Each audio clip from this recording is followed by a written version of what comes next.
Wind up Ghost Monsters here, because today we're going to catch some ghosts in Ghostbusters for the NES. Let's go ahead and take Ghostbusters, pop it in my NES, and see how it holds up today. Let's go to the game. Ghostbusters was published by Activision, and according to MobyGames.com, it was released in October of 1988. It is based on the 1984 film and is a port of the 1984 Activision Commodore 64 game that was designed by Pitfall creator David Crane and was ported to several other computers and video game systems.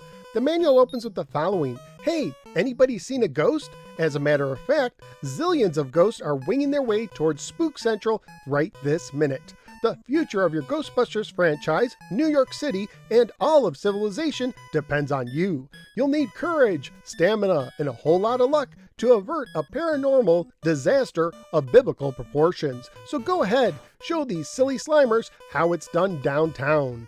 Ghostbusters is an action game for one player only with one standard mode of difficulty. During the game, the select button, not start, is used to pause. You start on an overhead map screen where you move a Ghostbuster icon around, pressing the D-pad and A towards buildings to head towards them, and the B button to see what items you are carrying. Also on the map is a gas station on the top to refuel, a shop on top to buy items, your headquarters on the bottom where you can empty traps, and Zool's Temple located on the top of a building in the center. On this map, you will also see ghosts heading to Zool's Temple in the center, increasing the PK energy as shown on the bottom of the screen. You can touch the ghosts to freeze them, slowing the PK energy increase. Frozen ghosts can also show up in the driving portion. Whenever you head towards a building by pressing D-pad and A, you will go to a driving section, pressing up to go faster and down to go slower. Your gas is shown on the bottom as well.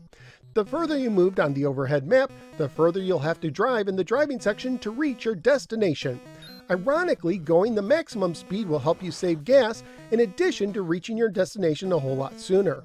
Barrels located in the street can be hit to give you more gas. Hitting other cars, however, is frowned upon and will cost you money as shown when you do hit them on screen. Ghosts that appear can be sucked up with the ghost vacuum if you have one, by lining up with them vertically and pressing A. You will get a random value of either $200, $400, $800, or $1,600 for sucking up a ghost during the driving portion. You start the game with $10,000 in Ecto-1 but no other equipment, so you'll need to start out by buying items in the shop. In the shop, you press A to buy an item. You can only hold 4 types of item at a time. If you want to sell an item back, you need to press B to move to Ecto-1 and press A to sell it back at half of its original cost. The ghost vacuum, as mentioned earlier, allows you to suck up ghosts during the driving portion. There are 2 beams, the capture beam and hyper beam, which you will need to capture ghosts and for the final showdown with Gozer. The only difference between the two, other than the cost, is that the hyper beam reaches higher on the ghost catching section. Traps are needed to catch ghosts, and there are 2 types. The capture trap, which is a single-use item and must be emptied at your headquarters to reuse, and super traps that can be used repeatedly without ever having to empty them. The game allows you to hold up to 3 capture traps in a single slot on Ecto-1. The ghost alarm makes buildings flash red when there are ghosts nearby to be caught. Without the alarm, you will only see these buildings flashing red when you are near them. Ghost food can be used 3 times during the stairway section. The sound generator slows down ghosts during the stairway section, and the ghost suit allows you to take more hits during the stairway section. More on that later. When you go to a flashing red building and pass the driving section, you will go to the front of the building to capture the 4 ghosts. Here you press A to drop your trap and activate your beams, B to switch in between the 2 Ghostbusters, and up and down to move the angle of your beams. I suggest you keep your beams up, as if the 2 beams touch, the world will explode. Well, actually, you'll just get kicked off of this section with no further penalty. Ghost will stick to your beam once touched. Once the beams are activated, pressing A will attempt to catch the ghost with the trap. You can attempt this more than once if you have a super trap or extra empty traps, but the event is timed by an invisible timer that will automatically kick you out once it runs out, even in the middle of capturing ghosts. You get $200 per ghost caught individually, but you get more money for catching multiple ghosts at the same time, with the second ghost worth $400, the third worth $800, and the fourth worth $1,600, for a total of $3,000 if you can catch all 4 ghosts in a single attempt. While driving around, you are using gas. You can refuel at the gas station, but if you run out of gas while driving, your Ghostbusters will push Ecto-1 to the gas station. I found this to be hilarious and one of the high points of the game just for the laugh factor. If you run out of gas and you don't have enough money to refuel, your game will end. Once you earn $15,000, or once the PK meter reaches around 9,000, you can head to the Temple Azul, but you'll need to have a beam to enter. When the PK energy reaches 9,000, the Marshmallow Man will soon appear, ending your game if you don't have $10,000 for the damages. Now I present to you one of the worst sections of any NES game. In this stairway section, 3 Ghostbusters must climb 22 flights of stairs together while avoiding 4 ghosts that, when moving upward, stay on the screen in the same area rather than on the floor they are on. To make matters worse, you need to press A for every single step you take, which is absolutely ridiculous. The manual actually recommends using a turbo controller, which could be taken as recognition of the poor game design. Also, you cannot use your beams in this section at all, but you can drop food to attract the ghost while it's on screen by pressing the start button if you have it in your inventory. Just make sure you're not in the way. Sounds seem to indicate close calls with the ghost, but sometimes your men will get knocked down. If you get knocked down 3 times, your game is over, unless you have the ghost suit.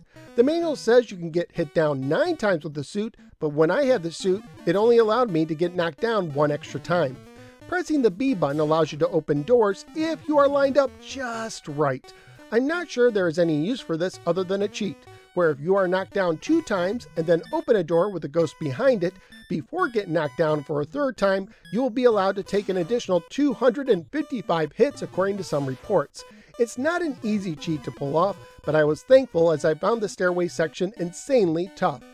If you make it to the roof, you will face Gozer, now with 2 Ghostbusters tied up at the hip. On the top of the screen, you will need to try to hit Gozer while avoiding various projectiles and blasting away ghosts that appear. On the bottom of the screen, you will see Marshmallow Man climbing up. If he reaches the top, or if you are hit enough, your game is over in defeat. If you hit Gozer enough, you win! Congratulations! Graphically speaking, I found this game outside of Marshmallow Man to be below average looking for an NES title, with your Ghostbusters looking more like baseball cap wearing janitors.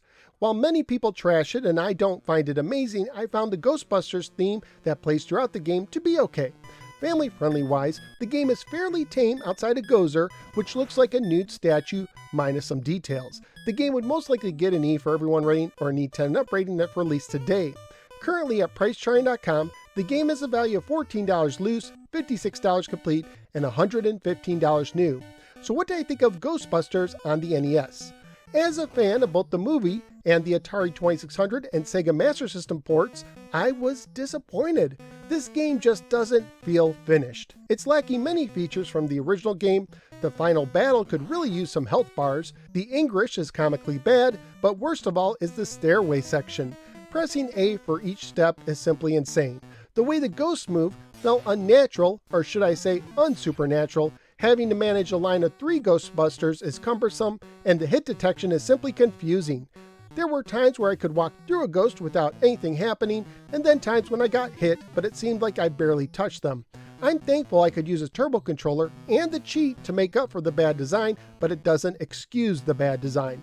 In the end, this is one Ghostbusters port I may never play again. So where am I going to rank Ghostbusters among the 59 NES games I've already reviewed and ranked? Fairly low. I would rather play Othello at 50, but I will put this over TNC Surf Designs at 51. So out of the 60 games now ranked for the NES, Ghostbusters is answering the call at the 51 position. Ghostbusters on the NES took a fun computer game and turned it into something truly horrific to play. But that's just what I think. What do you think? Let me know in the comments below. Also, please like, share, and subscribe. Follow me both on the Facebook and the Twitter. Join the Discord. Support the show at patreon.com/NoSwearGamer. And click the bell so you don't miss any future videos. Thank you for giving me a little part of your day, and I look forward to seeing you next time on the next episode of the No Swear Gamer. Take care and go play Ghostbusters on the Master System or even Atari 2600 instead of this port.